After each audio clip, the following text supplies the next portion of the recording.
Nostradamus, aujourd'hui considéré comme un prétendu prophète, fait sourire ceux qui, s'estimant rationnels et sérieux, ne peuvent admettre le phénomène de voyance dans le futur.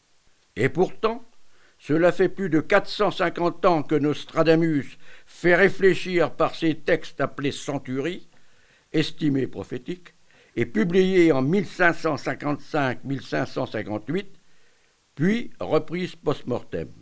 Alors, ces centuries, composées de près de 1000 quatrains aux textes complètement obscurs, sont-elles vraiment prophétiques? Notre réponse est oui, sans ambiguïté, au-delà même de tout ce qui a pu être imaginé. Et cette vidéo a été créée pour vous le faire savoir, pour vous le prouver, en vous informant de ce que l'établissement intellectuel français n'ose pas encore reconnaître. Cette vidéo comporte 4 épisodes dans lesquels nous révélons le système de cryptage temporel conçu par Nostradamus rationnellement, nous insistons sur le mot rationnellement, afin d'occulter les dates des faits historiques qu'il prédisait, cette fois de manière inconnue, dans ses centuries.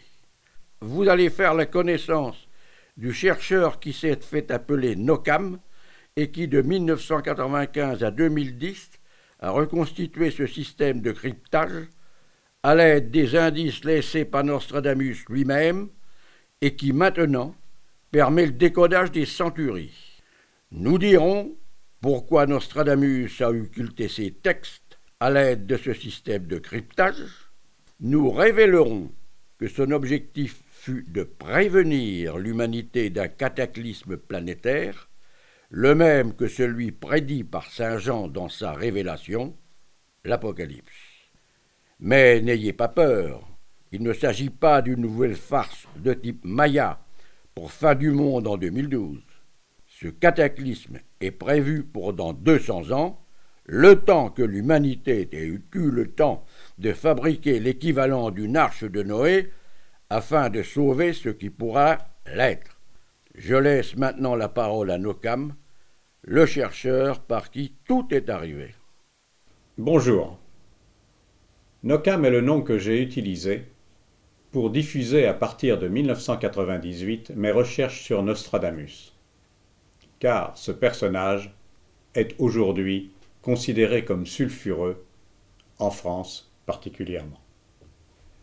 Depuis l'aboutissement de mes recherches, en partir de 2010, il n'y a plus lieu d'être discret, et mes livres sont signés de mon patronyme civil, Christian Turpin, précédé ou suivi de Nockham comme rappel. Je me présente rapidement. Après des études classiques, latin et grec, effectuées au lycée Condorcet, je suis sorti diplômé d'une grande école d'ingénieurs. Puis, ma carrière s'est effectuée comme conseiller de direction dans de très nombreuses entreprises industrielles, petites et grandes. Depuis longtemps, parallèlement à mon travail, mais surtout depuis ma retraite, des réflexions d'un tout autre ordre m'ont occupé l'esprit et elles furent orientées vers 2 directions. Première direction, d'abord vers une nouvelle manière d'appréhender la recherche en histoire, aboutissant à ce que j'ai appelé la théorie de l'événementialité. Entre parenthèses, rien à voir avec le mot événementialité utilisé aujourd'hui par les journalistes. Il s'agit en fait du destin des nations. Deuxième direction, à partir exactement de novembre 1995, j'ai voulu décoder Nostradamus et comprendre comment il avait crypté l'ensemble de ses œuvres. Ayant ainsi écrit 20 livres sur ces 2 types de recherches, livres qui furent édités, je suis maintenant sociétaire de la SGDL, c'est-à-dire la Société des gens de lettres. Maintenant, parlons de Nostradamus. Qui fut-il? Il est né le 14 décembre 1503 à Saint-Rémy de Provence. Il est décédé à l'âge de 63 ans à Salon de Provence, dans la nuit du 1er au 2 juillet 1566, comme il l'avait prédit.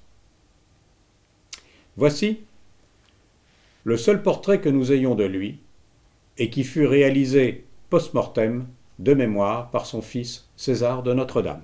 Nostradamus fit des études de médecine à Montpellier, comme Rabelais.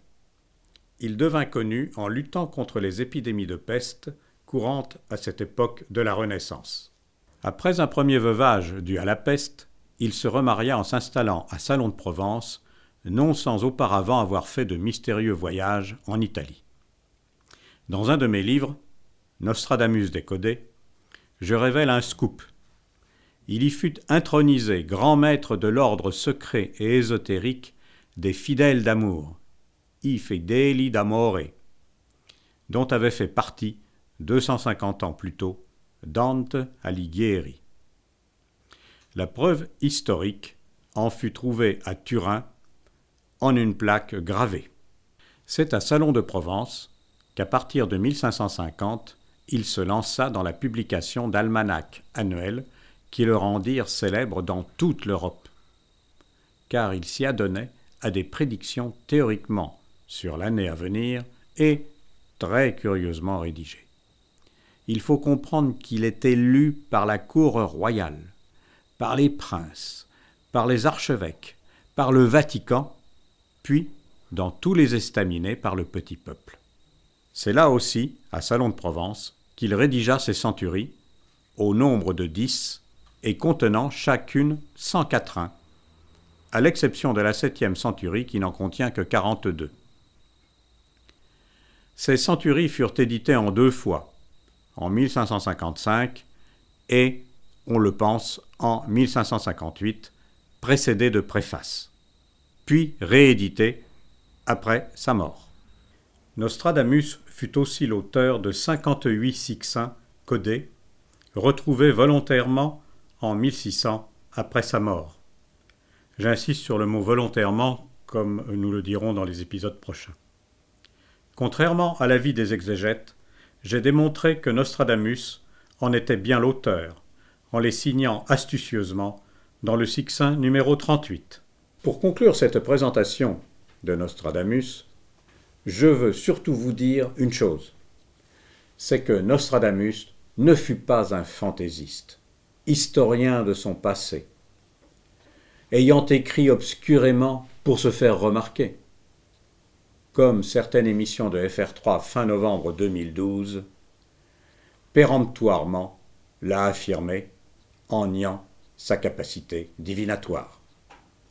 Au contraire, de son vivant, Nostradamus fut certes décrié, mais suffisamment admiré pour que la reine Catherine de Médicis, accompagnée du jeune roi Charles IX, vienne lui rendre personnellement visite à Salon de Provence, comme le montre une certaine gravure. Puis, post-mortem, pour que les rois Louis XIII et Louis XIV soient venus se recueillir sur son tombeau.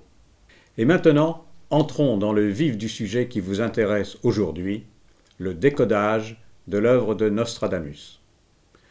Pour ce décodage, j'ai consacré 8 de mes livres qui ont été édités de 1998 à 2012. Ils sont sur mes sites internet, ils sont en vente chez Amazon, ils sont commandables dans toutes les librairies. Ces 8 livres vont être suivis très prochainement en 2013 par 4 autres livres, soit au total 12 livres consacrés très sérieusement à ce décodage.